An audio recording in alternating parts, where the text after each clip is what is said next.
Hello,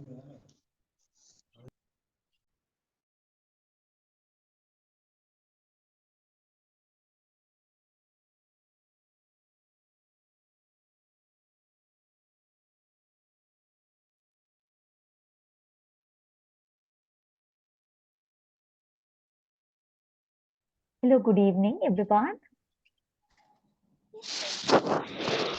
Hello. Good evening, ma'am. After some time, right?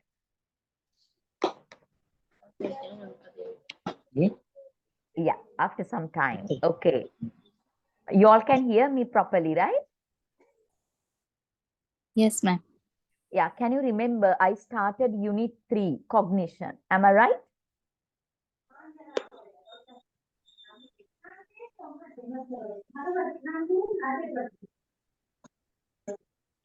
Somebody's background noise is not right. Who is this? Shafiq? Yes. May I switch off? Yeah. Is that Shafiq? Yes, yes. Please actually mute your mic, Puta. Okay. All right. Okay, now we are in unit 3 by now. Okay. And what we have covered so far, unit 1, introduction. So what is psychology? What is educational psychology? 4 major schools of thoughts of psychology, and then scope of educational psychology. And in the second unit, we discuss lifespan development. In that, what is lifespan development, the definition, factors affecting lifespan development as nature versus nurture, and maturity versus learning, and then aspects of lifespan development. And then we discuss theories of lifespan development. I actually taught you Piaget's theory of cognitive development. But the rest of the lifespan development theories, Bronfenbrenner, Erik Erikson, Sigmund Freud, and Kohlberg, it's given to you for your assignment. Am I right? I want Yes, your ma'am. responses, Yeah, right? yeah, Please, ma'am. every one of you. Okay. And then I started unit 3, if I remember right, that is cognition. And there Yeah. I explained what is cognition, right? We looked at a definition, some definitions of cognition. And then we looked at cognitive process. So the cognitive process begins with sensation and perception.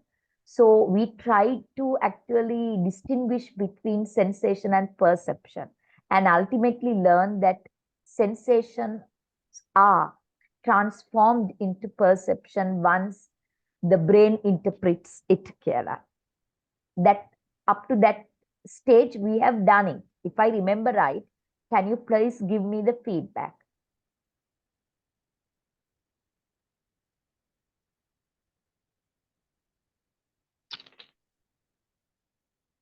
Can you give me feedback, please?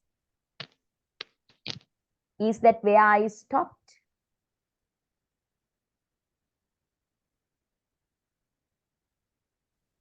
Yes, ma'am. Yes, okay. Then I want to actually now discuss, we discussed no, sensation and perception. Give me a second that I'm still locating my folder where I have this. I need a minute, okay?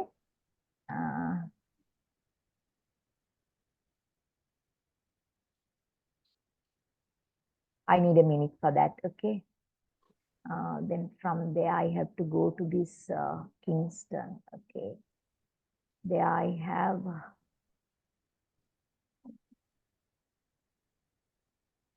okay, this one.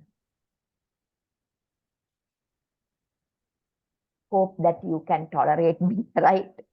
I couldn't actually find this.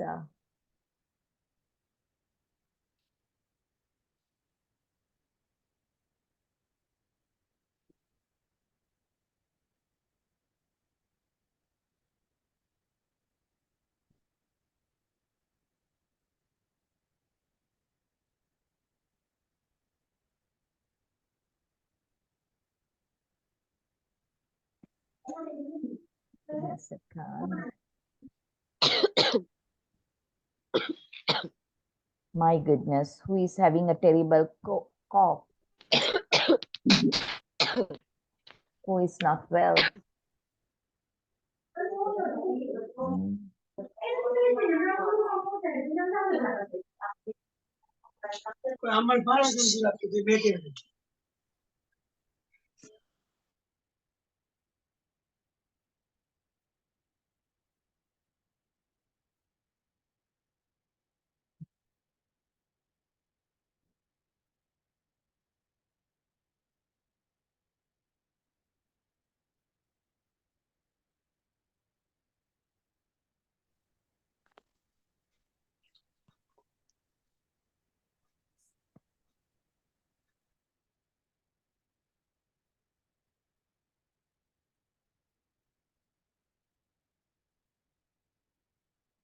You need to give me some time. Okay. Mm.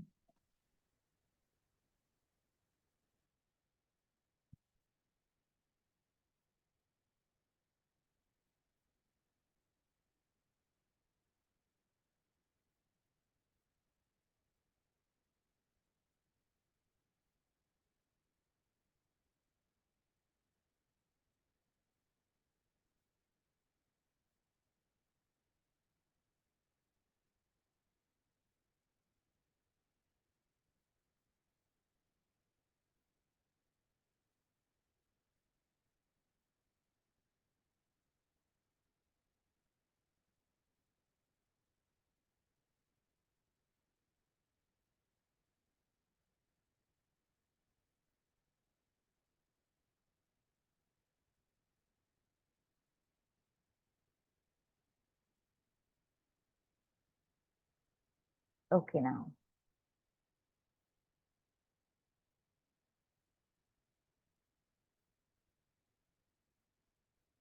Right. I have to actually stop looking at it and then show you the PowerPoint only. In the meantime, if it's possible that I will actually try to. Now I'm opening my PowerPoint and we discuss sensation and perception as the first two processes of cognition. So we actually compared it, we compare and contrasted what is sensation and what is perception. Am I right? Yeah. Yes, Yes, ma'am. ma'am. Then we stopped at Gestalt laws of perception. So we discuss now perception is a very active process. Sensations, you actually receive lots of sensations through the five senses. And once the brain starts interpreting these sensations, they are transformed into perception. So brain gives meaning to it. For example, there are 10 girls walking into the class. And depending on your interest, you like tall girls. And there are two tall girls and you saw them, you paid attention. And then you perceive them as beautiful. One is dark and tall and a 6-footer. The other one is a fair, tall, slim like a Barbie doll. Then you have perceived them. The rest of the 8 of the students, friends, walked into the class, you did not perceive because you did not pay attention, though the sensations are available. In simple terms, right? This perception, that is brain interpreting them by giving attention, that can happen due to two factors. One is internal factor, the other one is external factors. Internal factors may be that your interests, your likings, your experiences, your innate kind of needs. Based on them, that you will actually try to pay attention to some sensations. That is internal. Okay. So the teachers know that girls like cooking. So a teacher can teach English using a text on cookery, right? So the teachers know the students like hobbies. So you can teach some other subject using hobbies as a topic. They are internal factors. But what are external factors? That is, some external factors also get the students to pay attention, and perception is facilitated, right? Then sensations are there. You make use of these external factors and get the students to pay attention, and then perception is facilitated. Am I clear to you, Puta? Yeah, okay, ma'am. Yeah, because it's a continuation of last week, so I'm not going to go deep into that. So Gestalt laws of perception, they actually talk to you about in external factors that actually external factors that affects perception, that facilitates perception. So if the teacher wants to use external factors for the facilitation of perception, Gestalt laws have some kind of suggestions for you. So we are now going to look at Gestalt laws of perception. So for that, I need you to have pen and paper. Do you have pen and paper with you? Yes, ma'am. Yeah. Now take one full page and divide that page into 3 columns. Like this. Okay, divide that page into 3 columns like this. Okay, then?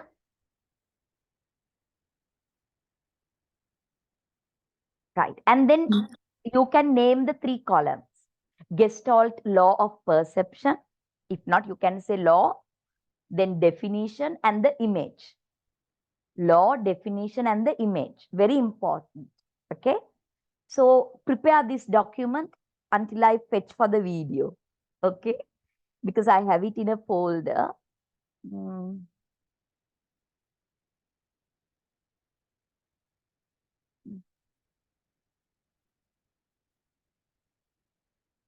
Okay.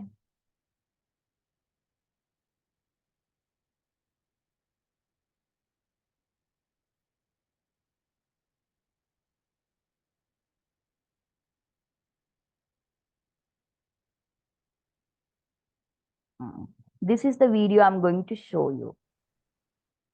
Sorry, can you have 4 columns? Can you have 4 columns? As shown here. Sorry. Can you have 4 columns, please? As shown here, I'm sharing that new document with you. Now your foolscap paper or the 1-page full page, the law, definition, image, and classroom implications. You have 4 columns. Are you okay? Yes, ma'am. Right. Now you're ready? Yeah, ma'am. Okay. Now let me play the video, and by watching the video that you have to complete the grid, then we will lead a discussion. Okay, every one of you. I will actually get you to, where's this Google? All right, it's here.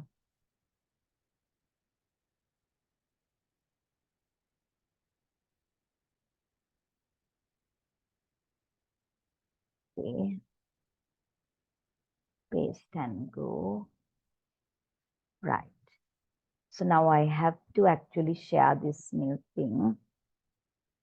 Okay. And share computer sound also. And you have to tell me whether you can see and hear. Can you see and hear? Yes, ma'am. Right. Now you have the 4 columns, right? So now you can start working on that.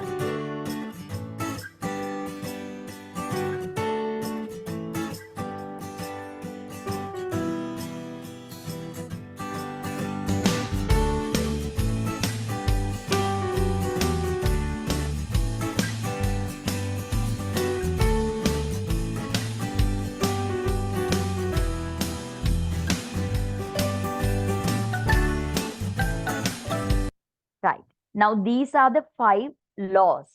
You can complete the first column, but don't actually take this next line, rule.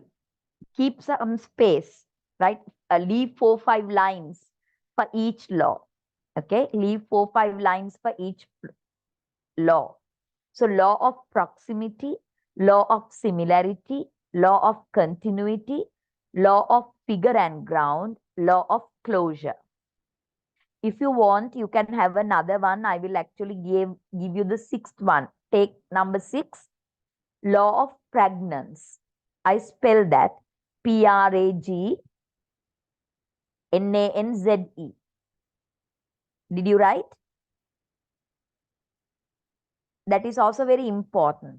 Law of pragnance. Pragnanze. Are you done with this?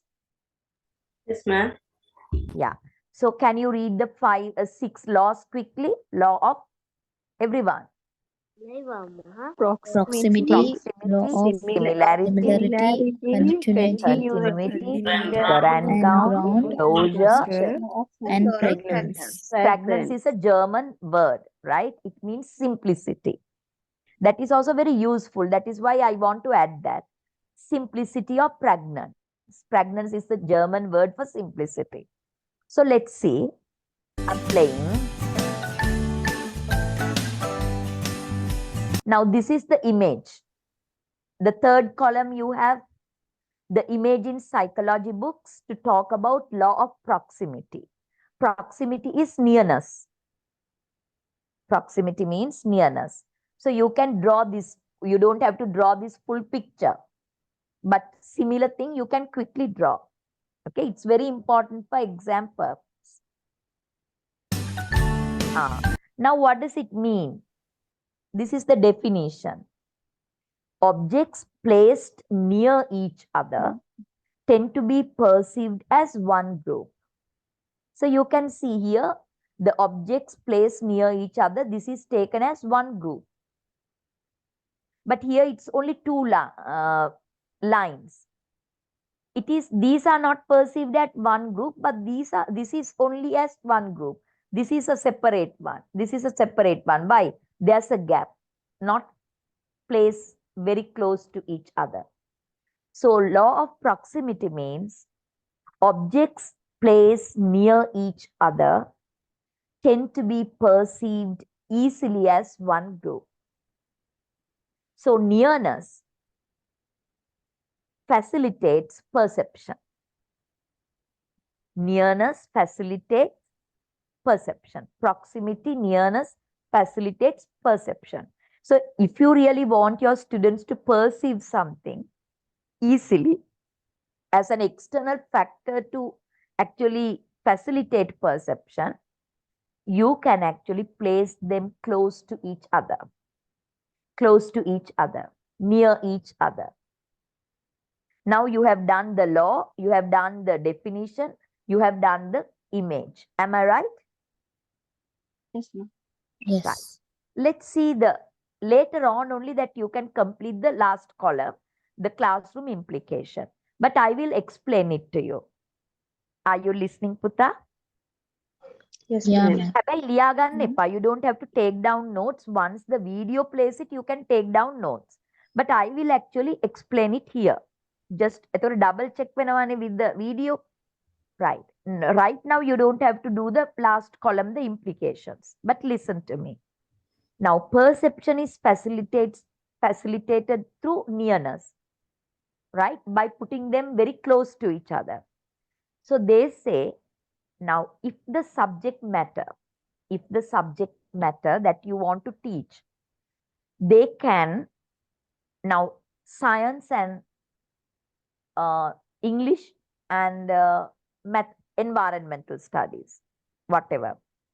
In the primary, right? Now you have science, you have environmental studies, you have English language, you have Sinhala language. Let's see, you have mathematics. So the same topic is covered at the same time. That is how the primary curriculum has been developed also. Integration, that is to make it nearness.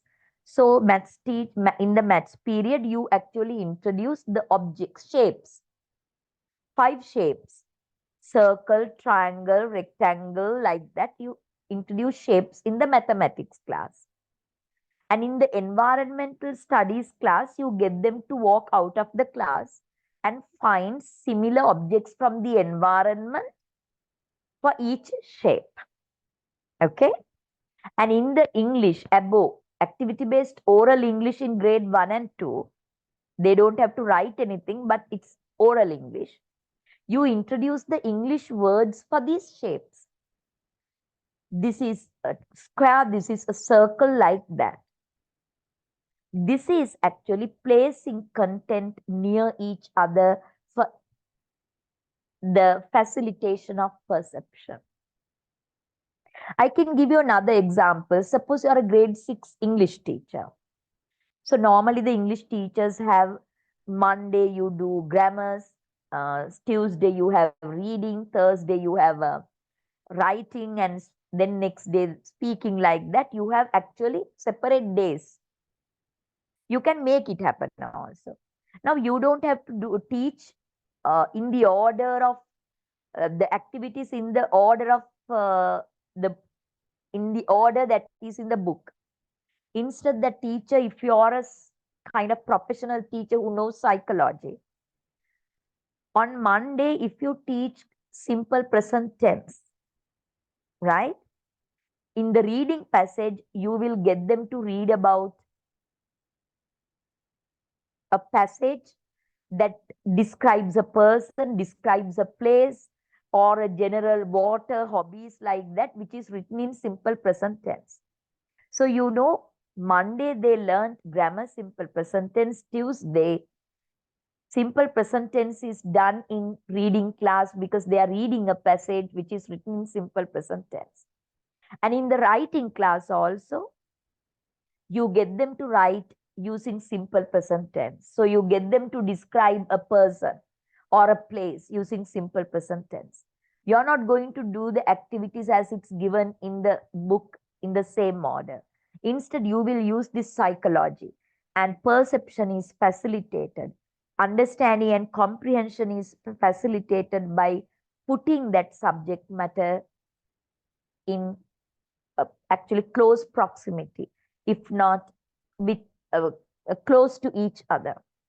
There are 2 examples that I gave you about classroom implications. Is it understood by you, Putte? Yes, ma'am. Others? Yes. Yeah, ma'am. Okay. Yes, ma'am. So, but yeah, now you don't have to complete that column because at the end of the video, you see the classroom implications. You can write, but I explain it here also, right? Right. So that is objects placed near each other. So if you really want to facilitate perception, you will think of this, Putta. Okay, right. Now we will go to the next.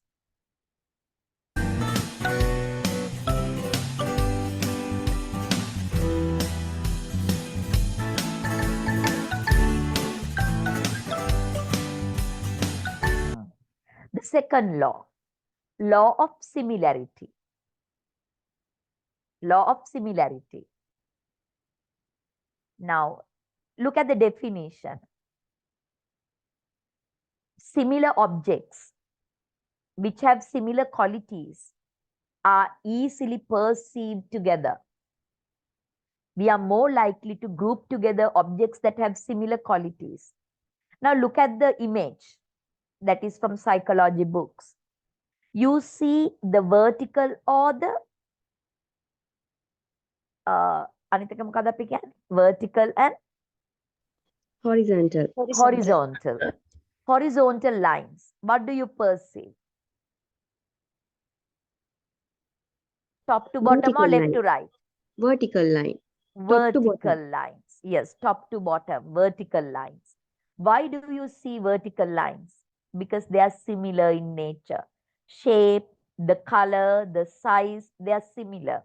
So they are actually easily perceived by you.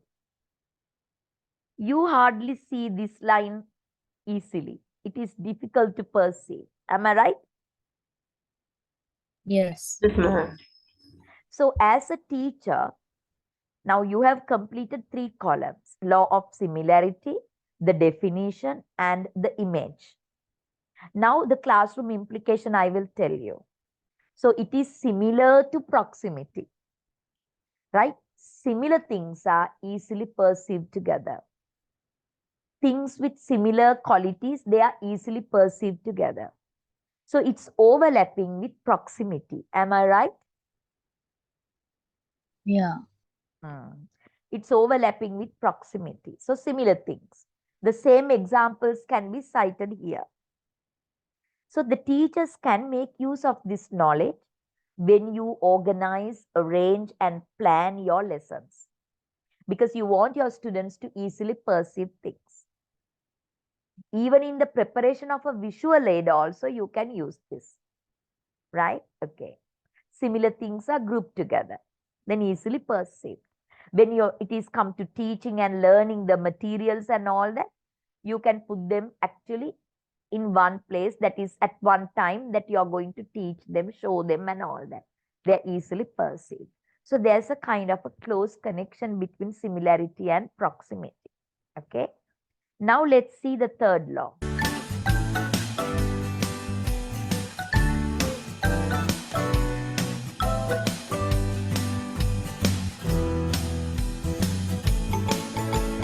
Right.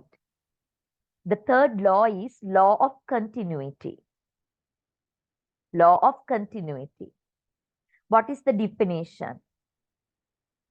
We see 2 lines, one longer created with lighter dots and one interrupting it made of darker dots. So there is no continuity here. It's interrupted continuity. Right? Which line do you easily perceive? Which is not being interrupted, which is of the same color. Am I right? Yes. Yeah. So one longer created with lighter dots and the interrupting it made of darker dots. So if you can actually show the students, this is classroom implication, the continuation of a lesson. It is that lesson is easily perceived by the students. Continuation of the lesson. What is meant by continuation of the lesson? Now you have a unit. You have a unit. Maybe grade 3 class, trees. So you will talk about parts of the tree, different functions of the parts of the tree, and then requisites for the tree to grow. Like that, you will have different topics. And you will not teach the grade 3 students all these things in one period, right? And then when you actually, now first day you have spoken to them about parts of tree. So second day when you go to class to talk about the functions of different parts of trees, you have to actually show the connection by recalling prior knowledge, what they have done already, which is connected to this lesson. You're showing them the continuity. And at the end of the lesson, you give the preview. So next day, I'm going to teach you the prerequisites for the plant to grow. So they actually have the connection. So it's the continuity is easily seen and it's easily perceived. So that is the classroom implication for the teacher. Always show them the connectedness by recalling the previous lesson and by giving them insights to the next lesson and getting them to see the connectedness. They can easily perceive the content and easily understand what you are doing.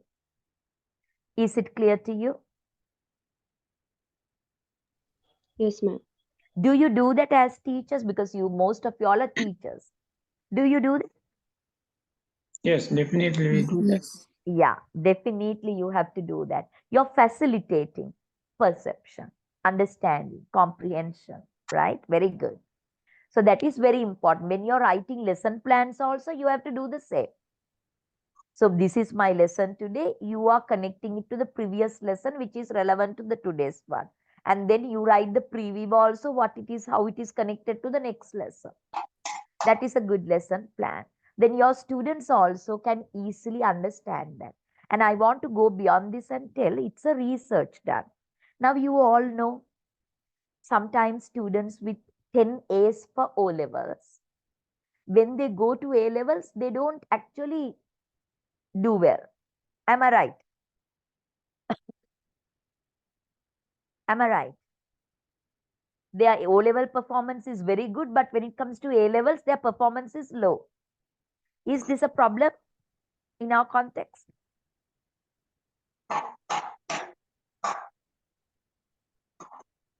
I ask, isn't it so? Don't our students actually get stuck after O levels? No, Yes. you have no Yeah, understanding. yeah. Maybe due Yeah. to several reasons. Yeah, one reason, according to the research conducted by University of Colombo, one reason for that is we have lengthy syllabuses in the A-level classes, and the Okay. teachers actually struggle with the completion of the syllabuses. So teachers hardly show them one unit goes in, but one unit runs into 3 months. But all the 3 months, the teachers don't show them the full picture. They just go and cover that part which is actually to be covered on that particular day. They don't show the continuity. They don't show how it is connected to the previous lesson and the lessons to come. Because of that, students are lost and it's not easily perceived. One of the findings with regard to low performance in A-level classes. Right? Okay. Then we'll go to the next one. Okay.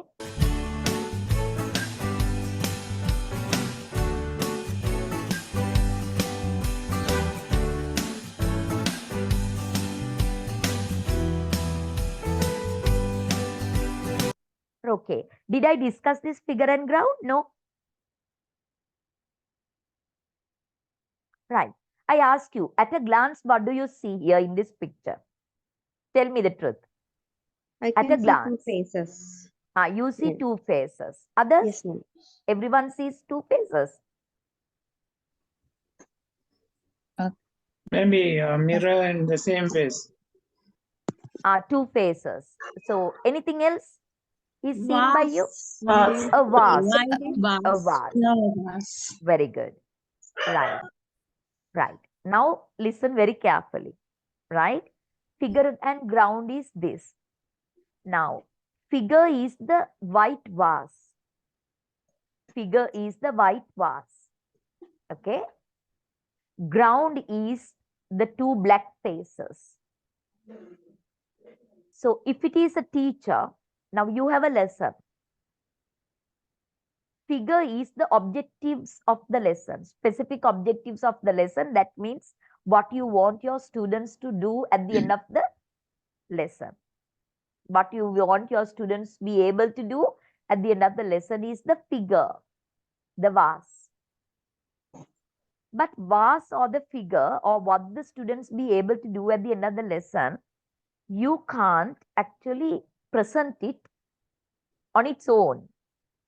Instead, you have to actually present the subject matter with background, knowledge, information, and some examples, and some anecdotes, some comparisons, and all that. So that is the ground. But your lesson has clearly stated specific objectives. At the end of the lesson, students will be able to form S form or base form, simple present tense verb, S form or base form appropriately. But to teach them S form or base form to be used, you have to actually present it in the ground. That means you will talk about daily routine of a famous popular person. Suppose they like sports. So you take a cricketer and how does he spend his day with his family, right? Then what he does, what his family does, what his brothers do, and all that's in S form and base form. So the figure is to get them to be able to use S form or base form in simple present tense appropriately. But you talk about how Mudalidharan or whoever, I don't know the new people, what they do with their family on regular basis. So there can be students, those who actually pay attention to S form or base form. There can be students, they don't learn S form or base form, right? But they will actually take interest in this Muralidharan's family and Muralidharan and learn what they do, but not how to use the S form or the base form. So they have paid attention to the ground, not the figure. And most of researchers related to this, they say that is what exactly happened in the classroom. Teachers have specific objectives to be achieved in a lesson, but that lesson is presented with the ground. There are comparisons, examples, other anecdotal reports, different things that the teachers use, showing them visuals, showing them videos. They will like the cartoons, but not the content. Okay. So what happens? Students don't pay attention to the figure, but they look at the ground. That is, you have to be very careful. So the teacher implication is always make sure that you get your students to pay attention to the ground and learn what they are supposed to learn. For that, you have to actually have kind of preparation. So you actually get them to listen to how Muralidharan and family spends the weekend, but you give them an activity in which that they have to actually underline or circle or do something related to S form and the base form. And then you ask them questions. With Muralidharan, with he, with she, you use S form or base form. With they, with we, with you use S form or base form. You have to ask questions based on the ground or the video that you show. Otherwise, they will actually take interest in the ground, not in the figure. So this is one of the reasons the students do not learn what you want them to learn. Is it clear to you, Putta? Yes, ma'am. Yeah, ma'am. Yeah. So because of that, always give them noticing activities. They have to notice what they are supposed to learn, because always the subject matter is presented with ground. The figure is presented with ground, you can't help it. But they have to pay more attention to the figure and learn it. So teacher has to have activities or strategies to get them to pay attention to the figure. That is good lesson planning once again. Hope it is clear, Putte. Yes. Yeah. Then let's see the next.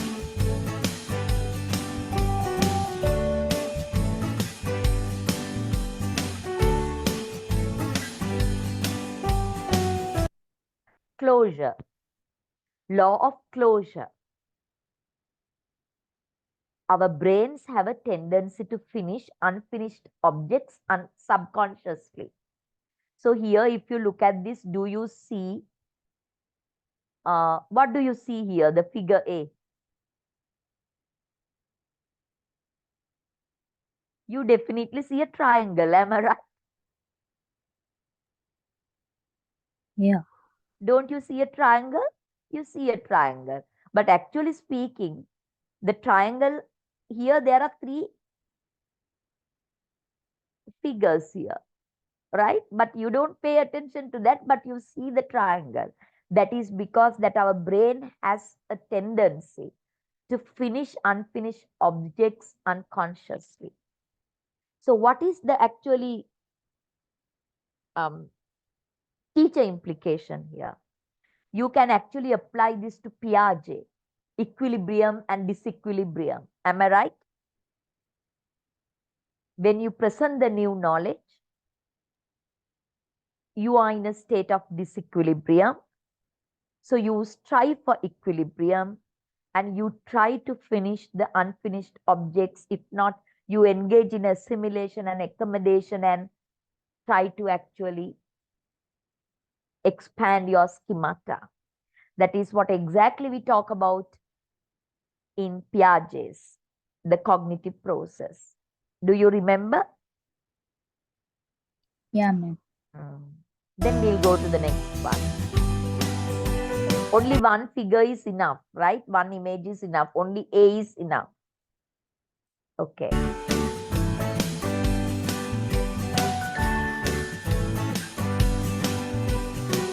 Now, before that, how can this be applied to education? Before that, I gave you another one.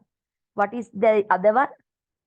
I gave you Pregnance. Pragna. frankness or simplicity. Simplicity. Yeah. So the definition would be, we have a tendency to perceive things in its simplest form. The definition is, our brains perceive things in its simplest form. Our brains perceive things in its simplest form. Right. What is the image? Image is this: 5 interlaced rings. 5 interlaced rings. As in the Olympic flag, that's the image. You have seen the Olympic flag, right? There are 5 interlaced rings. Am I right? Yeah. Yes. Yeah, that is actually the image. So what is the teacher implication? Now, when you look at the 5 interlaced rings, you actually see, there are 5 rings. They are connected. But you will not see now when it comes to interlaced things, there are neither small parts, different shapes like oval shapes and all that. You're not going to look at them. You're not seeing them easily.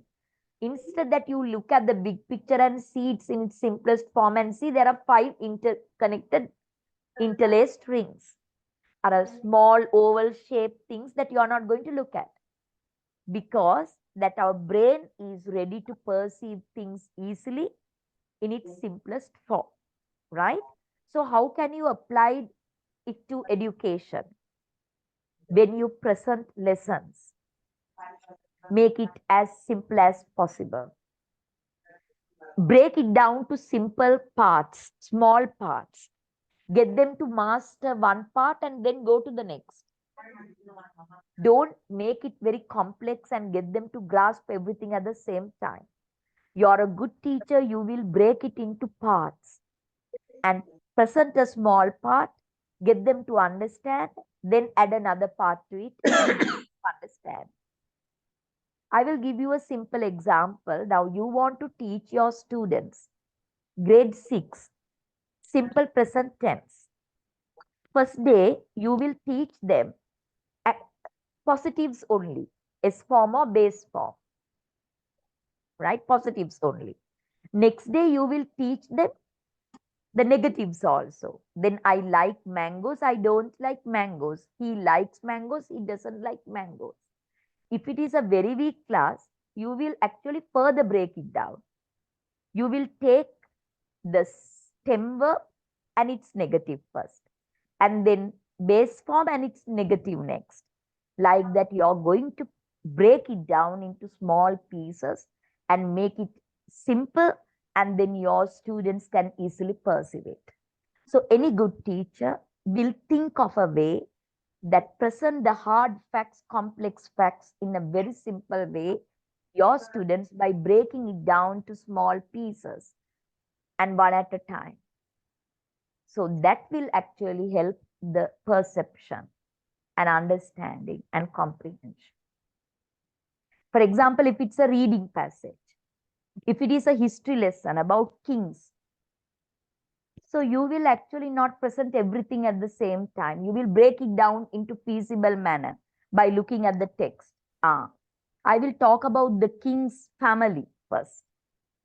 Then you talk about king's attaining kingship, and then his work, and then only after that something else. Like that, you show them.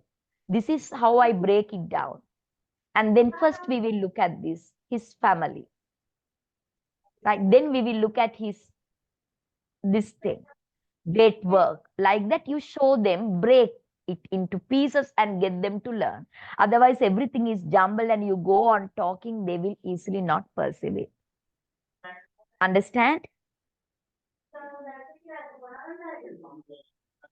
Yes, ma'am. Understand? Yes. So with that, I think it's Shafiq. I have to mute you, Shafiq. Right. Then I will play the rest of it. Can you hear the computer sound? Yes. Right.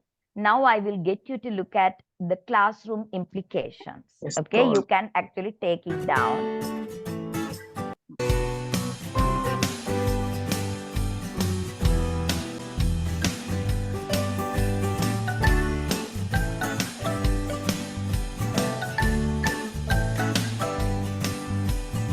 Now I'm going fast. Now you can look at similarity, classroom implications. Lessons should be planned with the next and previous in mind. I explain it to you. Lessons should be planned with the next and previous in mind. Closely related topics can be taught together. Closely related topics can be taught together. There can be one topic in semester 1 and one topic in the third, towards the end of the semester 1. You don't have to go in order. You can actually take them together and teach them. So likewise, teachers can do beautiful things in planning lessons. Okay.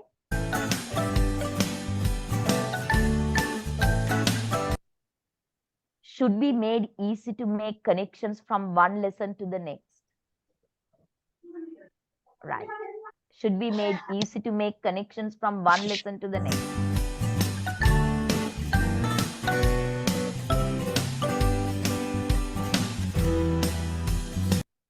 Revisiting points from the last lesson at the beginning of the next. Revisiting points from the last lesson at the beginning of the next.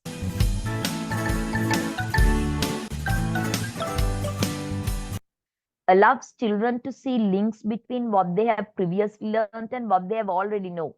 Recalling prior knowledge. They are able to use previous knowledge to build upon their understanding. Continue.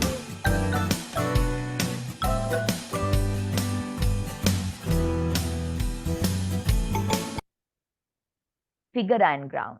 The most important parts of a lesson should stand out from the rest, because otherwise they will not pay attention to the figure because it's presented in ground. So based on the most important part, that is what you want them to learn, you have to ask questions, get them to underline, get them to work, do an activity based on that. Like that, you have to actually get them to pay attention to it. Okay.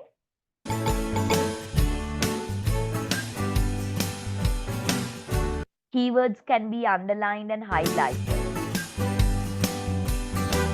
Children need to clearly understand the important parts of a lesson. In your lesson, when you're planning, definitely you have to think, how am I going to get them to pay attention to the most important part of the lesson? That is for the realization of intended learning outcomes of that lesson.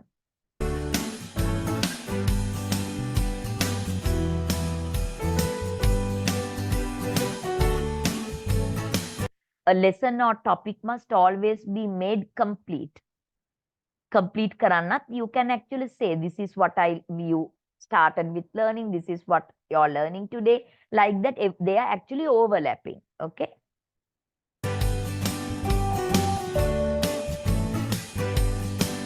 If left unsure, a child will develop a negative attitude towards the subject. They can here and there. That is what happens in A-level classes. Here and there, they don't know how to actually connect it to the rest of the lessons.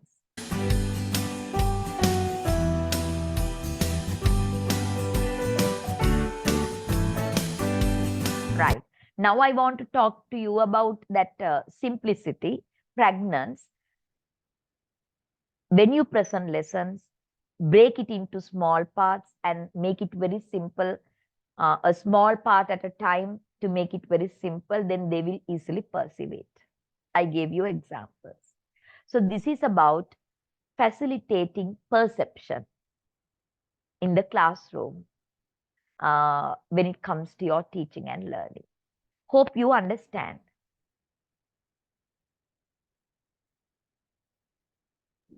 Are you okay with that?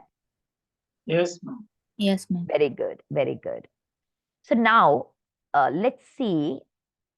I have my PowerPoint. Okay, here. Is it being shared?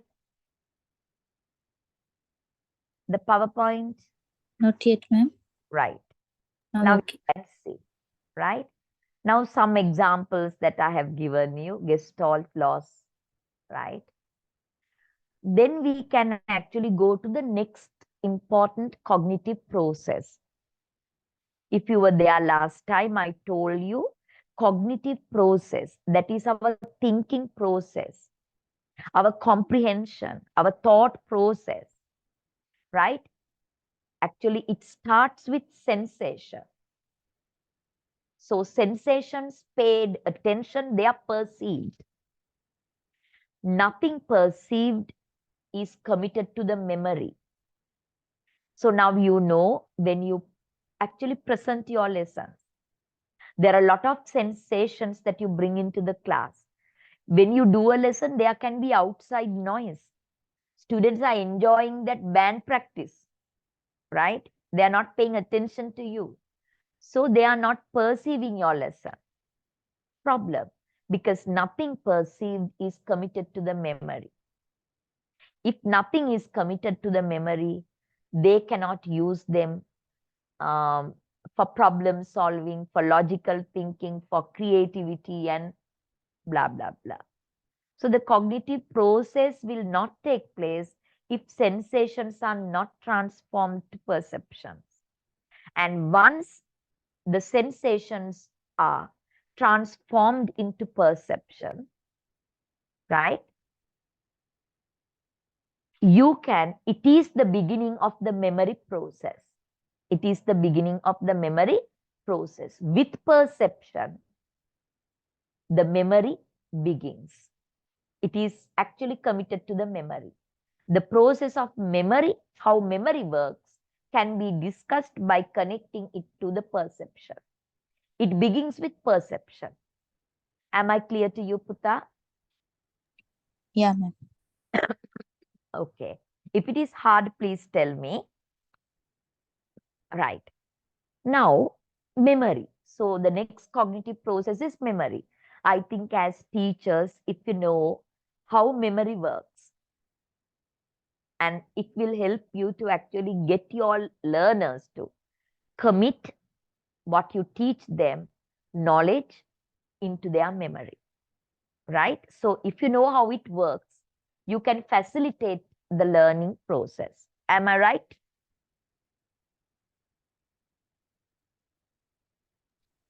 Am I right? Yes, ma'am. Yeah, okay. So before that, before starting memory, Vanikam podi break ekaka tahannan. Have you started going through the topic that you got for your presentation?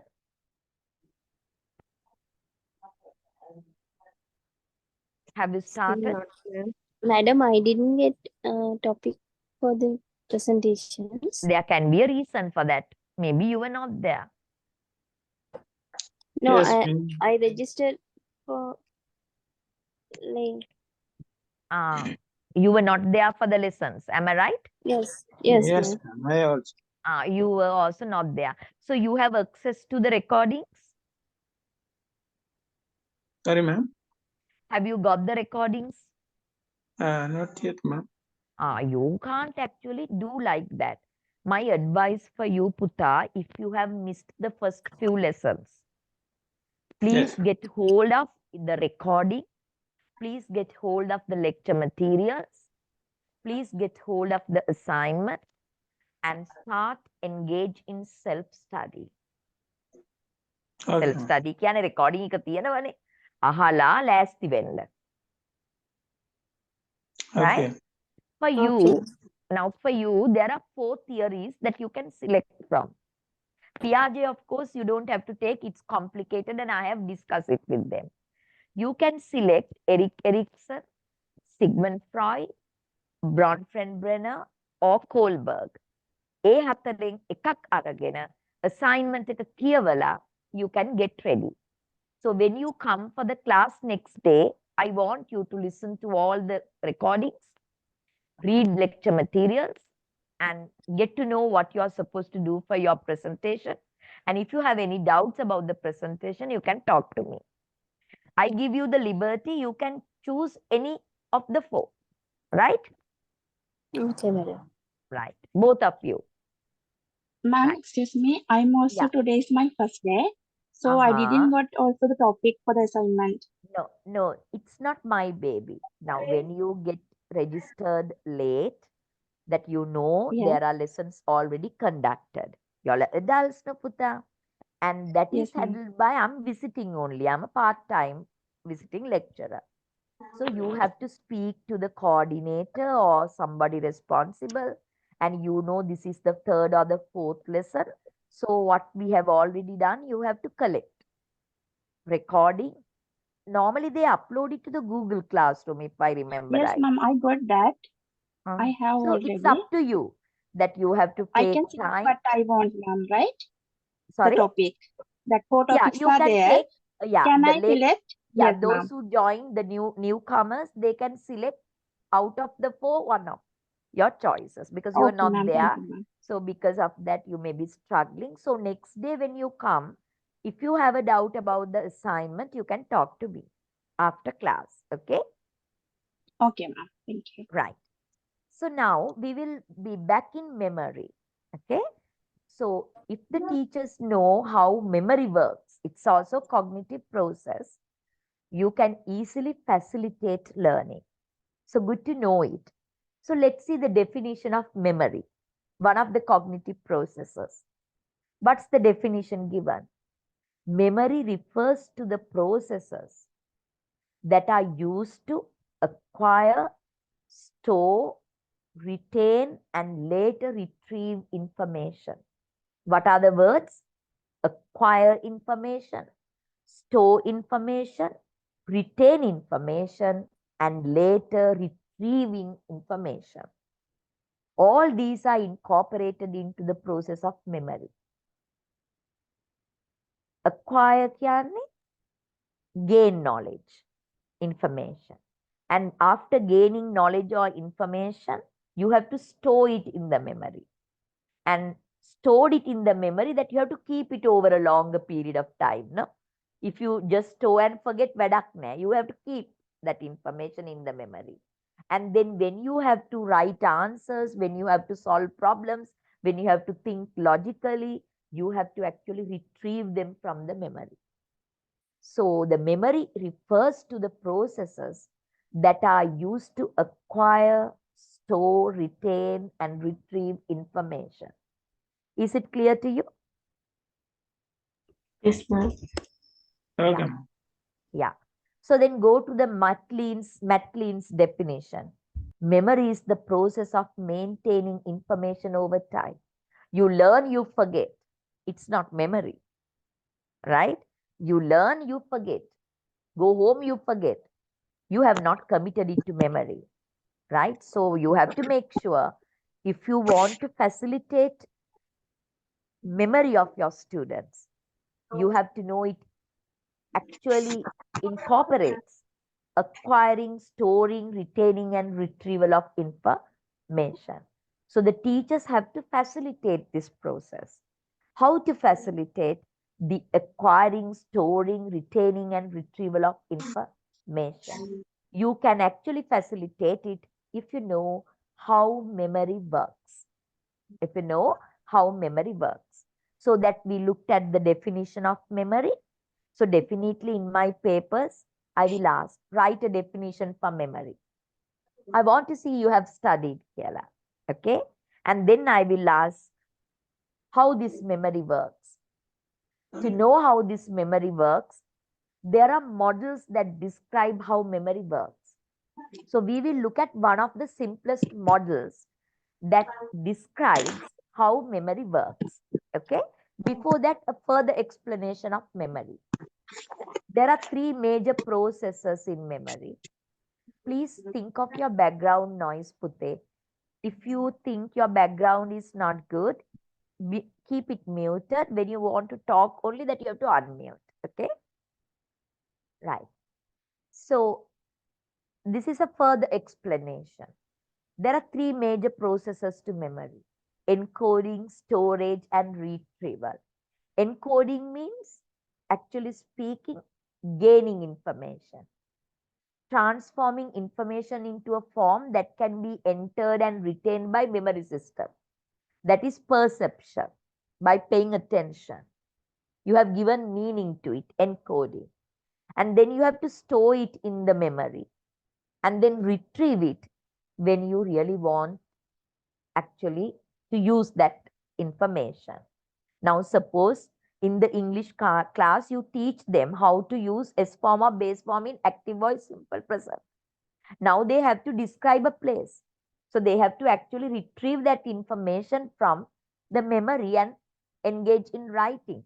There are some vocabularies related to describing a place in the memory already. There is simple present tense, the grammar in it. So you have to actually get them to retrieve in order to do that activity. So retrieval is also equally important. So they have to go for the exam and then explain how memory works. So you have to retrieve this information which is actually committed to the memory, right? So that is the memory. For me, actually, the best is it's the process of acquiring, storing, retaining, keeping it for a period, and then retrieving when necessary. Okay. Then let's see how memory works. Because as teachers, if you know how memory works, you can easily facilitate the process. You can easily facilitate the process and facilitate learning. So to discuss how memory works, there are several models. There are several models that describe how memory works. But we are looking at the simplest model, and this is adequate for teachers, right? Because you are not cognitive scientists, no. Because of that, this is adequate for you. So this is the stage model of memory. What is the model we are going to discuss to look at how memory works? Stage model of memory. Stage model of memory. Now I have about 23 in the class. Where are the others? Are they not active in the class? Why? Please talk, right? Feel free. My background is noisy, madam. So that's why I Your keep on background, mute. your kids, you have kids at home. No, nearby there are also. Okay, I Noise. keep it on. Same Okay. problem here, ma'am. That's why Noise, I noise. made. Okay. Yes. I know that it happens to me also. In my case, of course, I don't have kids. My children are big. So I have nobody except the maid. Others, actually, my daughter is married. So because of that, I actually don't have background noise. But you have, no? But afternoon, from 1 to 4, I had a lecture. And I live in an apartment. There was a big noise coming from the next door. They were doing some kind of repairing or whatever, construction work or whatever. I was disturbed like nothing, but I can't be muted also. Right, I understand that. It's okay. For a change only, I deviated from the lesson. So now we looked at definitions of memory. And now we are looking at the stage model of memory to understand how memory works, because it is very helpful for the teacher to facilitate memory, the process of memory. Okay, right. So according to this stage model of memory, our memory has three stages. Our memory has three stages. What are the three stages of memory? Sensory memory, short-term memory or STM, long-term memory or LTM. What are the three stages of memory, please? Sensory memory, Sensory memory, Short-term short-term memory, memory, long-term long-term memory. memory. Very good, very good. Sensory memory, short-term memory, and long-term memory. And they say in the sensory now, when we want to look at these 3 stages of memory, you have to actually relate it to 3 criteria and discuss. How many criteria? 3 criteria. The 3 criteria are, first one, duration. Second one, capacity. Third one, you can call it coding, right? How coding is done. I repeat the 3 criteria. You have to talk about the capacity, you have to talk about the duration, you have to talk about the coding system. In talking about the sensory memory, the second is the short-term memory or the STM, and then the long-term memory or the LTM. So let's see. Sensory memory.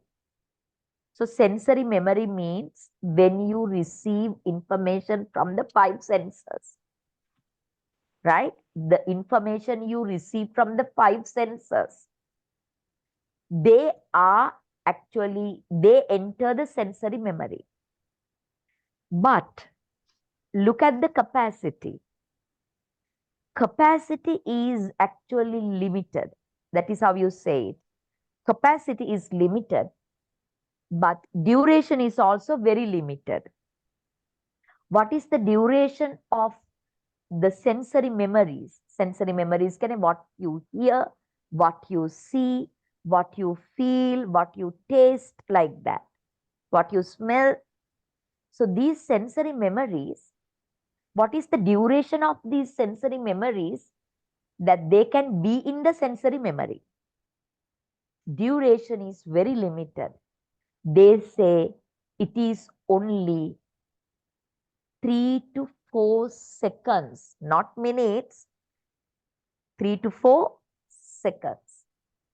I repeat, what's the duration of sensory memories in the sensory information in the sensory memory?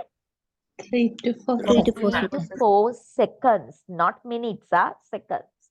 Yes. So during that period of 3 to 4 seconds, if attention is not paid to that sensory information, during that stay, that is 3 to 4 seconds in the sensory memory, if attention is not paid, they are lost, they are forgotten. That information is lost or forgotten. What is paid attention? If paid attention within that 3 to 4 seconds, they are passed on to the short-term memory or the STM. But the thing is, what do you think of our attention? Can we pay a lot of attention, equal attention to a lot of things? Is it possible? No, it's not No, possible. no. We have very limited attention span, and attention is selective because capacity is limited. We can't pay attention to a lot of things at the same time. So we pay selective attention. Selective attention may be in our interest, the perception is facilitated through lots of things. Then we select and pay attention to a limited information. Why to a limited information? Our attention is limited. Duration and span of attention is limited. Duration and capacity of attention is limited. No, we can't actually, attention is very limited. We deviate very easily. You look at a TV advertisement, they make it seconds. Why? People can't concentrate more than that. But during the course of learning, actually, we improve our memory and attention. It's a different story. But our attention is limited with regard to duration, with regard to capacity. So we pay selective attention. So lots of information are lost or forgotten from the sensory memory. What is paid attention within the 3 to 4 seconds is transferred into the short-term memory. Is it clear? Yes, Yeah, ma'am. ma'am. Yeah. And further, I really would like to tell now this stage model of memory, though we have 5 sensors, they basically talk about echoic and iconic memories. Echoic yani what we hear. Iconic means what we see. So they basically categorize the sensory memories into 2, iconic and echoic. They say the taste and smell and all that are secondary. So basically we transform them into iconic or echoic. Echoic means what we hear. Iconic is what we see. But basically 3 to 4 seconds. What do you think? Which is, though it is 3 to 4 seconds, iconic or echoic memories last longer out of the 2. What do you think? Iconic. Iconic. I also thought it's iconic, but it's echoic memory. Is long, can stay longer than iconic. I also thought the same, right? That is how we think, but it's the echoic memory, they say. Okay? Right, anyway, now within the 3-4 seconds, the sensory memories, sensory information is paid attention. They are actually transformed or transferred into the short-term memory. Now let's see how it is coded, iconic or echoic. The coding is done through iconic or echoic, right? And then short-term memory. Short-term memory, you know the duration. How much? In the short-term memory, the information transferred to the short-term memory can stay in the short-term memory only for 20 to 30 seconds. How much time? 20 to 30 seconds. 20 to 30 seconds. Very limited, no? They can stay in the short-term memory for 20 to 30 seconds. What is the capacity of the short-term memory? The short-term memory can actually accommodate only magic number 7. What is the capacity? Magic number 7. Magic number 7 means 7 plus or minus 2. 7 plus or minus 2 ranging from 5 to 9 units of memories. 5 to 9 units of memories, magic number 7, 7 plus or minus 2. That is the capacity of the short-term memory. Duration is 20 to 30 seconds. Right? So, if within that 20 to 30 seconds, that information is not rehearsed or practiced or dabbled with, you have to do something with that information. What happened to them? They are lost or forgotten. If they are rehearsed, if they are practiced, if they are dabbled with, they can be transferred into the long-term memory, the LTM. Now further about short-term memory, you know the magic number 7, the capacity, duration 20 to 30 seconds. But we know we can improve our short-term memory. Even your students can improve their short-term memory when they become mature learners. For example, mnemonics. You give them a mnemonic. Upulilanga නැවෙන් ගිහින් ධම්මිනිදිද බලා වරෙන්. Right? The rainbow colors, there's a mnemonic. So likewise, you can use different strategies to improve their memory. Another one is chunking. For example, the capacity of the short-term memory is magic number 7. But if you take the telephone number, it has 10 digits, 10 numbers, 10 digits. So you actually chunk them, not 777, 555, 555, like that you chunk them. then 077 becomes 1 digit. So now you have 20 vocabularies. You chunk them. 5 are vegetables, 5 are fruits, 5 are birds, 5 are insects. Like that, you chunk them. They can actually keep them longer and more in the short-term memory. So chunking, mnemonics, repetition, they are of course strategies to improve short-term memory. Association means you connect it with something else. Then you can actually keep it longer, right? For example, you see somebody's name, you hear somebody's name, it's a very strange name, but his name is Jonathan. So you actually connect it with John, something to do with John. John, you can easily remember. So you're associating, right? So it can stay longer in the short-term memory. So there are strategies to improve short-term memory. And now within the 20 to 30 seconds, if that bit of information is rehearsed, practiced, or paid attention or dabbled with, they are transferred into the long-term memory. Okay?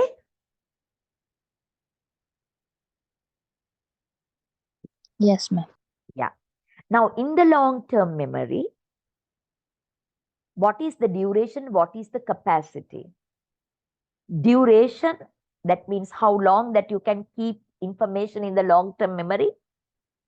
Infinite. What is it? Infinite. Until you die.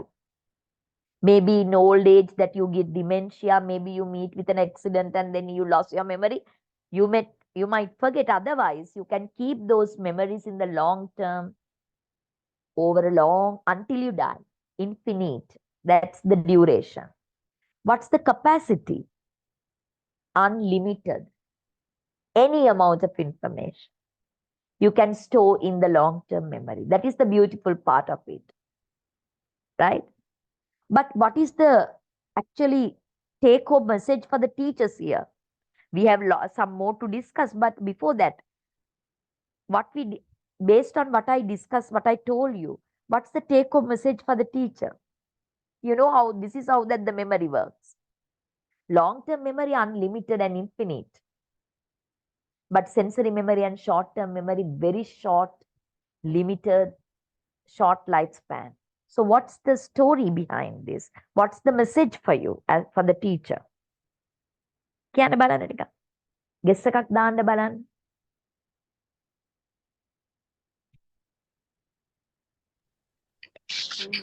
After teaching, we always have to do revisions.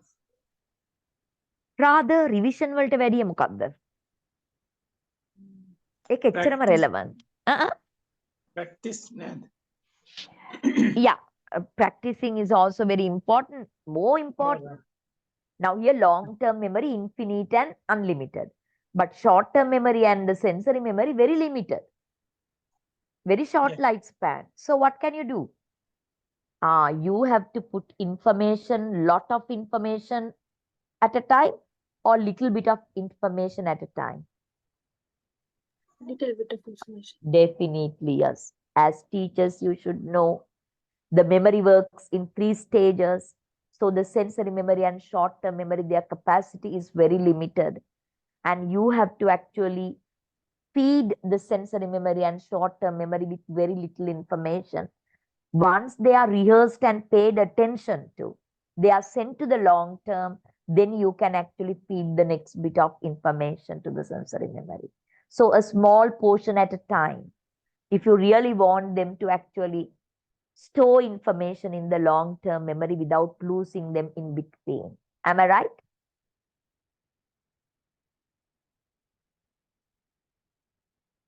Yeah, ma'am.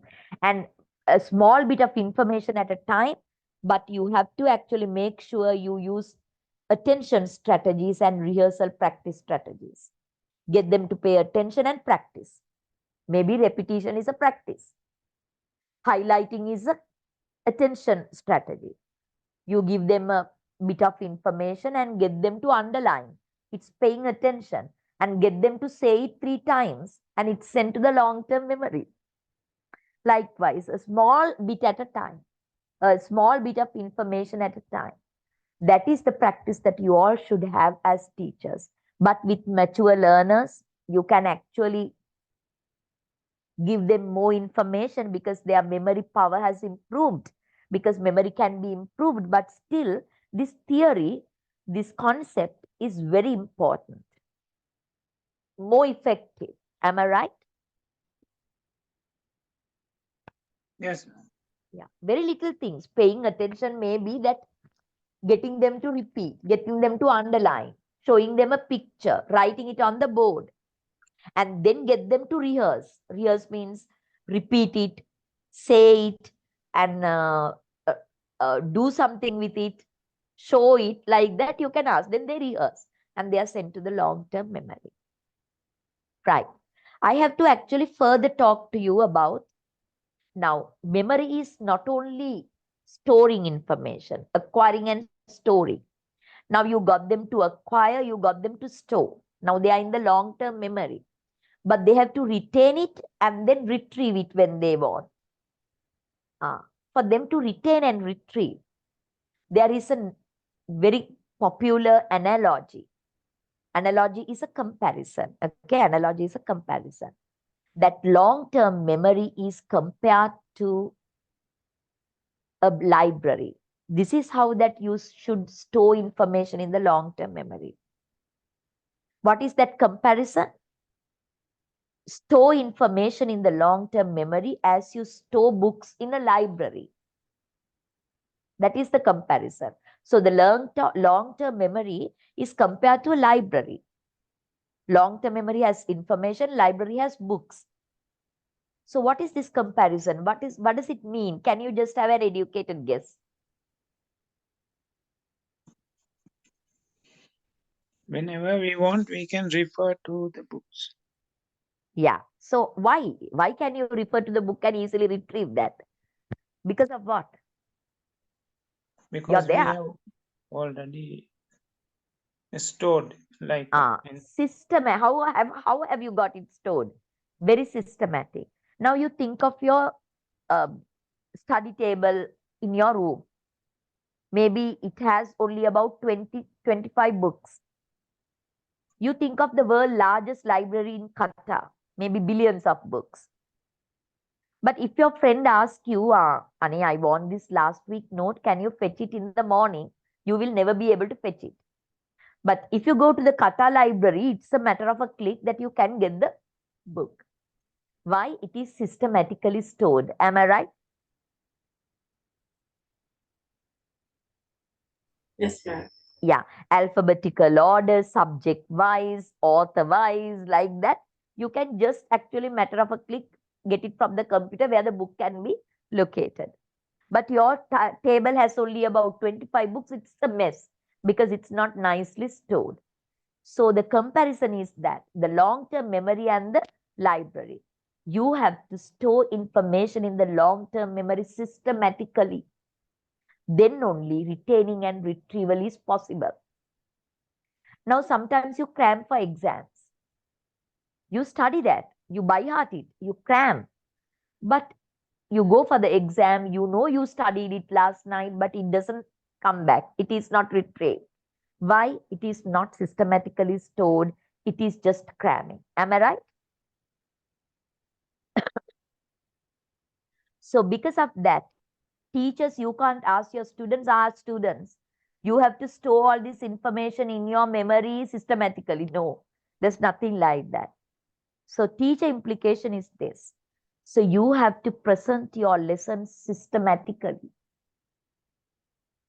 You have to present your lessons systematically to your students. This is the big topic. These are the subtopics. Under this topic, we are going to discuss reasons. How many reasons? 5 of them. Under this subtopic, I'm going to talk to you about functions of the parts of the tree. How many functions? For each part, 3 functions. Like that, systematically you get them to learn, and then they are stored in the memory systematically.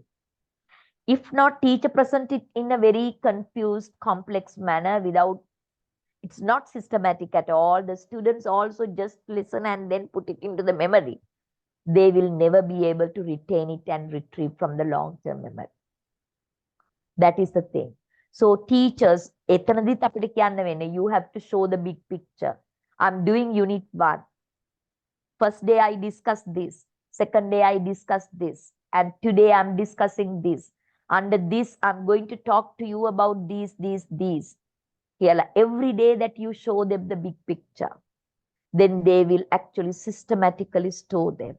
And later on, when they become mature students, you can get your mature students to develop their own a kind of understanding by getting them to write a summary, by getting them to point out what they have learned, by getting them to actually develop a kind of a web diagram based on what they have learned, like that.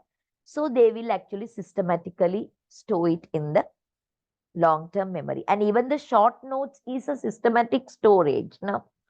Or a big picture is summarized. So when they get a question, they get the summary and then they can expand on that. So easily retrieved. So definitely the long-term memory needs systematic information storage. The analogy is comparing the long-term memory to a library. The very word is systematic. Storage of information. Okay,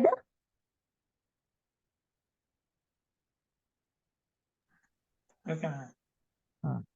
Now I further discuss, there are 3 types of memories in the long-term memory. There are 3 types of, we will forget about that. If you want, I will, because I want to save time also, but I will talk about it. There are some books talk about 4 types of memories, some books talk about 3 types of memories. I will talk about 3 types of memories in the long-term memory. The 3 types of memories are procedural memory, PROCEDURAL,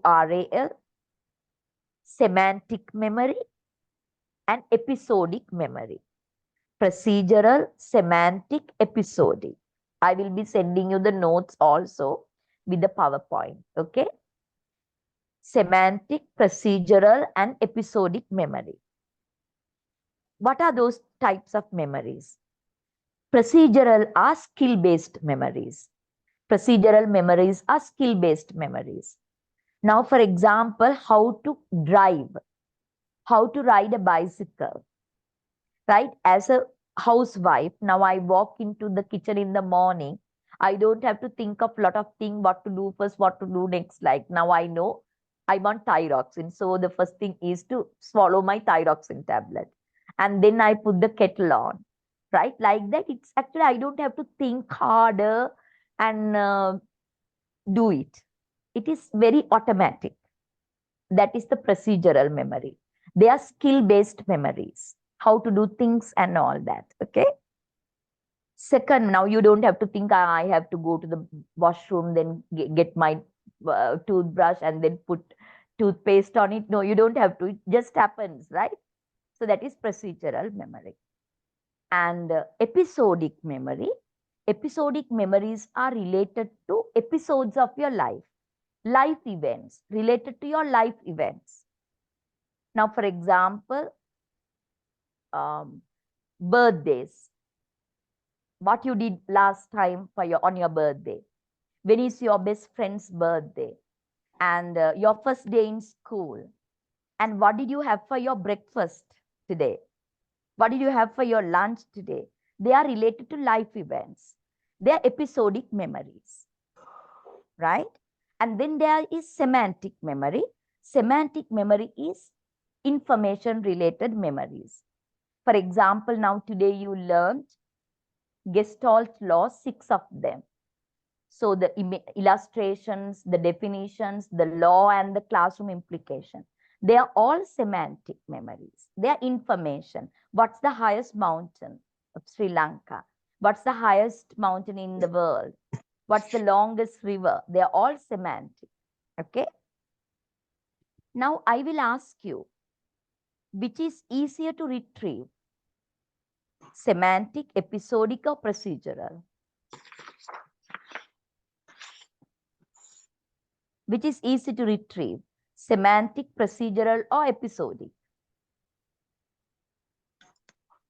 Episodic, I think. No, that is the hardest. Procedural. Actually, procedural is the easiest because it's automatic. You don't have to think and do. It just comes to your mind. Am I right? Yeah. Yeah. So it's easiest, the retrieval is the easiest.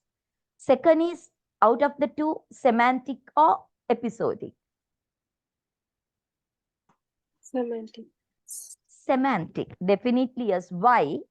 If I ask you, who did you meet in the morning on your way to class? Hard. Why? You don't pay attention. It's not purposefully committed to the long-term memory. Now, if you think now birthday of your girlfriend or boyfriend, you can remember that. But it has become semantic now. Why? You have actually committed it purposefully to the long-term memory, right? Because of that, it's easy to retrieve. But you forget, no? After some time of marriage and all that, you know, Facebook එකෙන් තමයි wife ගේ හරි husband ගේ හරි birthday එක මතක් වෙන්නේ. එහෙමත් තියනවා. But episodic means like, you know, what you had for your dinner කියලා මම ඇහුවොත් එම what you had for dinner last night කියලා, it's not easy to recall. Can you easily recall? You have to think hard. Am I right? Sure.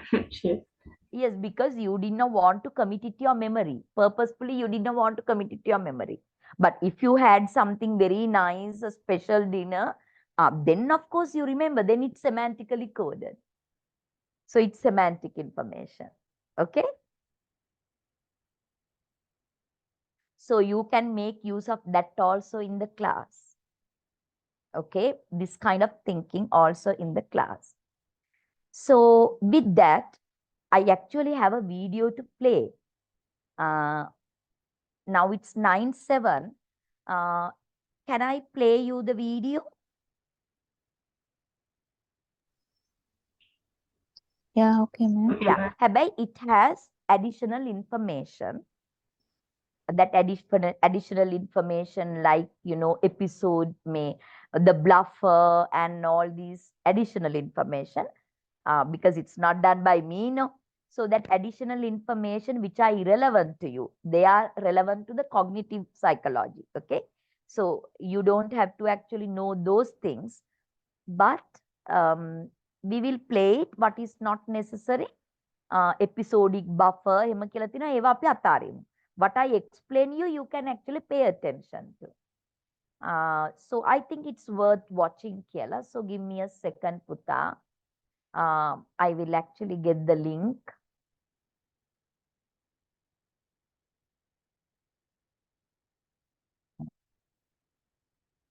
Right. And you don't have to make notes right now because I'm sending this document to you. So then you can click on the link and then do your own completion of the activities, right? Give me a second, I have to share it. Share sound. Now, can you see and hear? Second to think about everything Can you see and hear? you've done today. You've taken in Can you see and hear? Yeah, ma'am. Yes, ma'am. Okay, let me.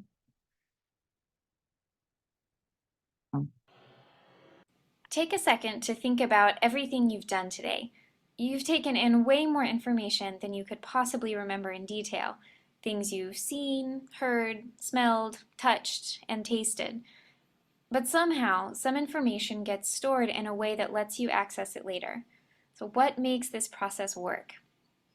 Our brains are really complicated, so scientists have come up with models to represent how our brain takes in and makes sense of information in our environment. One of the most influential models is the information processing model. which proposes that our brains are similar to computers. We get input from the environment, process it, and output decisions.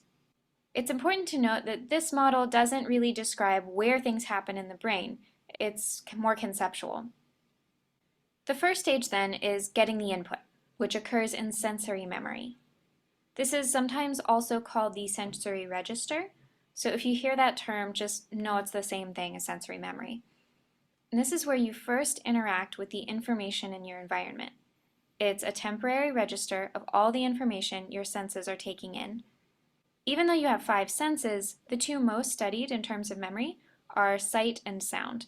So within sensory memory, you have iconic memory, which is memory for what you see, and echoic memory, which is memory for what you hear. One of the really interesting things about sensory memory is that it lasts a different amount of time depending on the modality of the information coming in. So visual information is incredibly vivid, but it only lasts for less than half a second. Auditory information, on the other hand, lasts a little bit longer. It lasts for about 3 or 4 seconds. So if you've ever tuned out of a conversation and your friend gets mad that you're not listening to them, you can thank echoic memory for helping you remember the last thing they actually said. So we have a ton of information coming into our sensory memory, but we can't possibly process all of it. We decide what to pay attention to, and that gets passed along into working memory to be processed. Working memory is just whatever you're thinking about right at this moment. It's another term It's for also called short-term short-term memory. but we're going to stick with working memory because that's what most psychologists call it.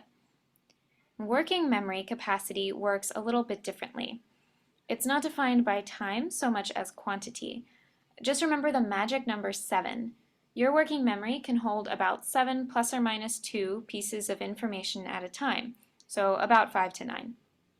This does vary a little bit based on how complicated those pieces of information are, how old you are, that kind of thing. But generally, it's right around 7. And an interesting fact is that this is actually why phone numbers started out as 7 digits long. It was determined that that's as many pieces of information as a person could hold in mind without getting numbers confused or mixing them up. And just like sensory memory has different components for different types of input, working memory has different components to process those distinct types of input. Visual and spatial information, like pictures and maps, are processed in the aptly named That is a bit of new Visuospatial information. Sketchpad, Okay, I didn't actually while talk to verbal you. information, meaning words and numbers, are processed in the phonological loop. Again, think of repeating a phone number to yourself just long enough to type it in. That's using your phonological loop. Be careful here though. Verbal information means any words and numbers. So words and numbers you heard that came from the echoic memory and words and numbers you saw that came from iconic memory. So we've got a little bit of mix and match here. Now, you might be thinking that sometimes you need to process input that has verbal and visual information together, such as a map with street names and landmarks. In that case, you need someone to coordinate the efforts of the Visuospatial Sketchpad and the phonological loop. So something called the central executive fills that role. You can think of him kind of like a traffic cop who directs the other components of working memory. So Once these the are central actually executive irrelevant. tells the Okay, I'm not going to get into that. Long-term memory is the final stage in the information processing model. When stuff gets in here, it's like hitting the save button on your computer. Unfortunately, our memories aren't quite as foolproof as that. It doesn't work perfectly, but we can store a lot of information in long-term memory. Once again, there are different components that specialize in different types of memories. We have 2 main categories: explicit, also called declarative, and implicit, also called non-declarative. These As you are the can see, types of psychologists memories. like to give these things multiple names, but fortunately they can generally be broken down into something that makes sense, so don't get intimidated. Explicit memories, for example, are facts or events that you can clearly or explicitly describe. So anytime you take a vocabulary test or remember the state capitals, you're using a specific type of explicit memory called semantic memory. And semantic just means having to do with words, so you can think about it as being able to remember simple facts like the meaning of words. A second type of explicit memory is called episodic memory, which is memory for events, like your last birthday party. Just like a TV episode is a sequence of events, your episodic memory stores event-related memories.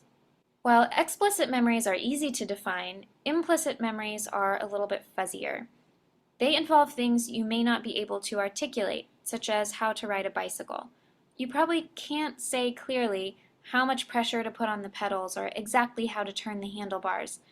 But, provided that you ever learned in the first place, if you get on a bike and just do it, you probably won't fall over. Memories for procedures like riding a bike are conveniently called procedural memories. The last type of implicit memory is called priming, which means that previous experience influences your current interpretation of an event. For example, if I say the word hair, what do you think of? If you paid attention at the beginning of this video, then you might have thought of hair as H-A-R-E, meaning rabbit, because you were primed with the bunny picture at the beginning. Your recent experience of seeing a bunny stayed in your memory and influenced your interpretation of the word that I said. If you weren't paying attention, or if you've maybe had to push your hair out of your face in the last few minutes, then you might have thought of hair as H-A-I-R, because it's generally a more common word. With all these components of memory, you might be wondering how much it can actually hold.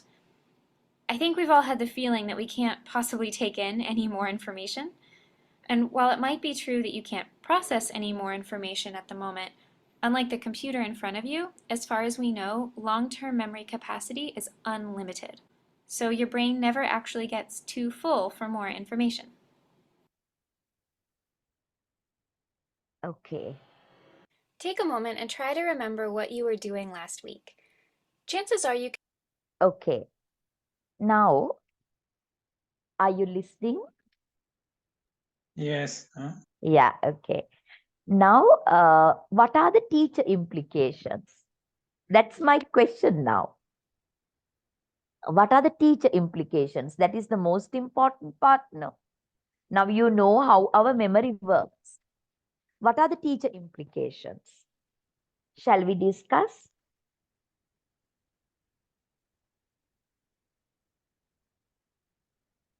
Okay. One thing is you have to give information, present information, knowledge, a small bit at a time. Am I right?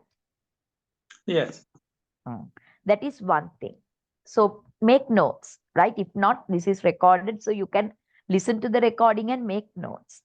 Second thing is, as soon as information is given, the teacher has to actually get the students to pay attention and get them to practice or rehearse the information in order to actually send them to the long-term memory. So there's no point in presenting information if you don't actually use attention strategies and rehearsal practice activities.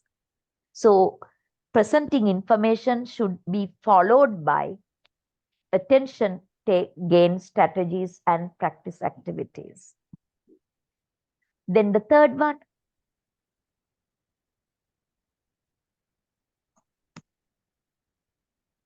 get them to store information, present your information, knowledge, content in a very systematic manner. Otherwise, they will not be able to retrieve it when they want to use that information. That is also a very important teacher implication. Can you think of another? One.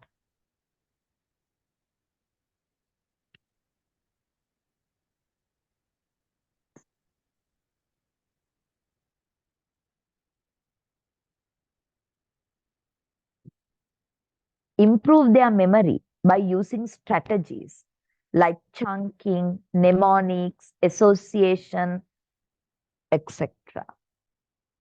Am I right? Yeah. Yeah. So if you actually look at your lesson plan, you have to actually break it down into small parts, and you have to actually use a lot of attention gaining strategies like I will ask them to underline, I will ask them to circle, I will show them a visual, I will ask them to repeat, I will ask them to do something with it, like that. Attention and rehearse activities you have to have. So always your lessons are in small parts, little bit of information at a time. And then you have to actually give them a clear picture of what they learn for the systematic storage of information, right? So you will actually get them to write the point form, headings, subtopics, summaries, if not web diagrams and all that. So these kind of things are very important for the facilitation of the memory process, that is acquiring, storing, retaining and retrieval of information. That is the memory process, right? With that, I have strategies to improve memory, enhance recall and increase retention of information. Some strategies. Can one of you read this? I think there's nothing new, but I can get you to read it.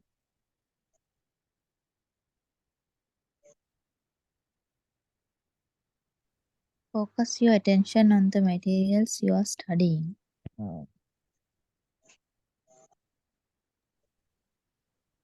Continue. Avoid cramming by establishing regular study sessions.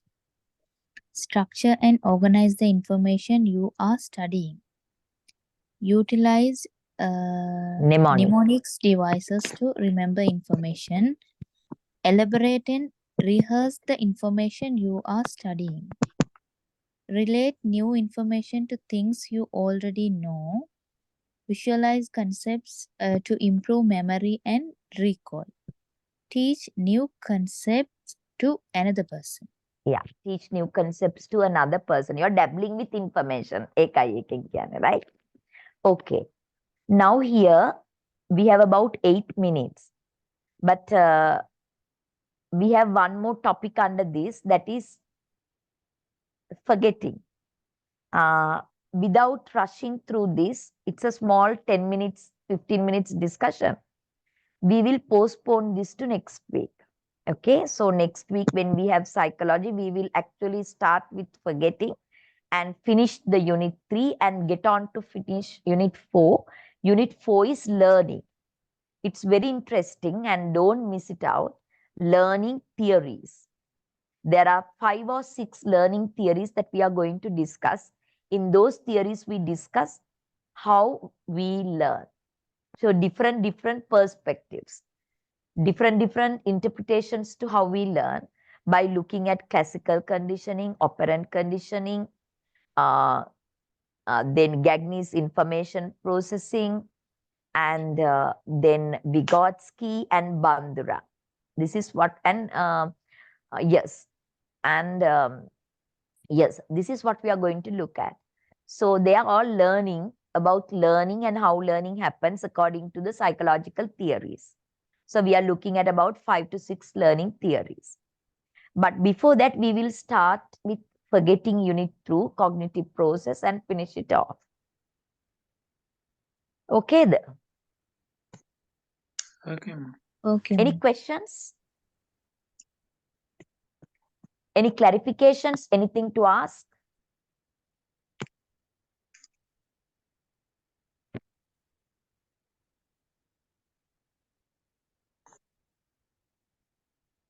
How can we get the previous lessons, madam? Yeah, that is thing. Now, where do you teach, son? I'm at Akira zone. Okay, right.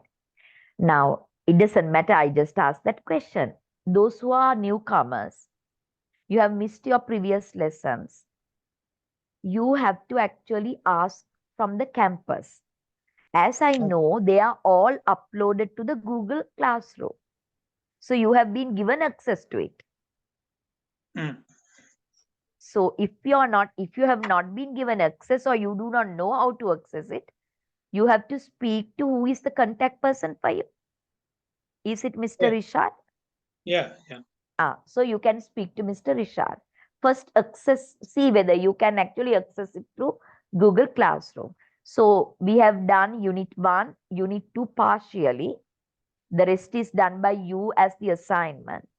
And then Unit 3, we actually did almost 95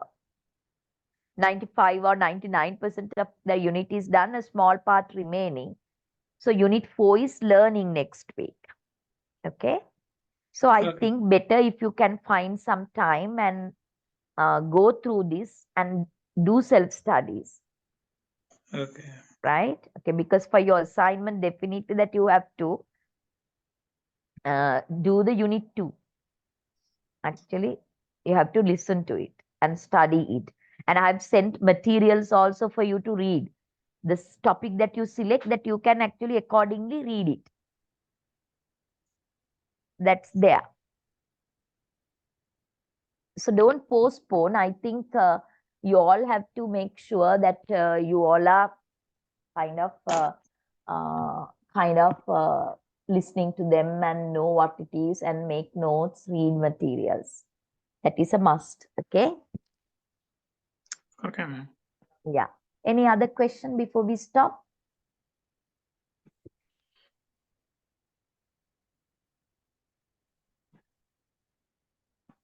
Any other question before we stop? No. Okay, is my lessons, are they clear to you? Yeah, ma'am. Yes, of Yes, course. ma'am. Yeah. Right. No problem then. So we are actually going fast because there's no point in actually doing half of the theories and then finish it off. As you all are adults, most of you all are teachers, maybe that you all have done some psychology and all the stuff elsewhere in your training programs and all that. This is not 100% new to you, whatever. And you can actually self-study also as you adults. So because of that, we are going at a bit of faster rate, okay? And we are going faster.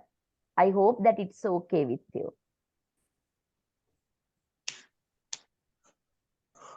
Yeah. So then thank you very much for coming for the class and being, some of you are active, some of you are very silent, but next time everybody should be very active. I will actually study the today's work and come. I will start with a question and answer session. Okay, I will ask questions from you based on what I did today. Right. Okay. Okay, ma'am. Then thank you very much. Then good night. Thank you very much, ma'am. Good Okay, night. have a Thank good you. week. Good Have night. a good week ahead. Thank Okay, you. have a good week Same to you, ahead. ma'am. Thank you. Excuse me, Okay, ma'am. right. Yes, yes. Ma'am, when we are creating a presentation, Yeah, should we include the subtopics, all the subtopics, in the Sigmund Freud theory, there are Mm. 3 subtopics now: yeah, components of mind, personality, and stages of yeah, sexual yeah. development. So, should we include all of these topics? We can use 6 slides, I think, maximum. Yeah. So, should we include all of these subtopics, ma'am? You have to know, you have to speak, and it's actually the study skill that you develop. And now you're given 4 to 5 minutes. Am I right? Yeah, ma'am, 5 minutes. Yeah, 5 minutes. But you have to know how much you're going to talk about it. Yeah. So you have to be very thorough with what you're going to tell also. Because it's always practice now. Presentations are prepared. Yeah. So they say you go in front of class, go in front of mirror, go in front of a fake audience and practice it. Yeah. So ma'am. you don't have to have pillars. In the slides, you only have the keywords and images and illustrations.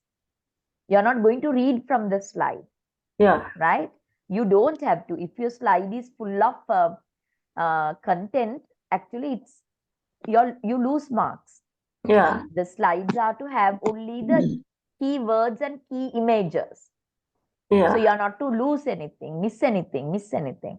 So that is 5 minutes you can do. Actually now, if you can't manage examples and all that, do away with examples. Okay. Right?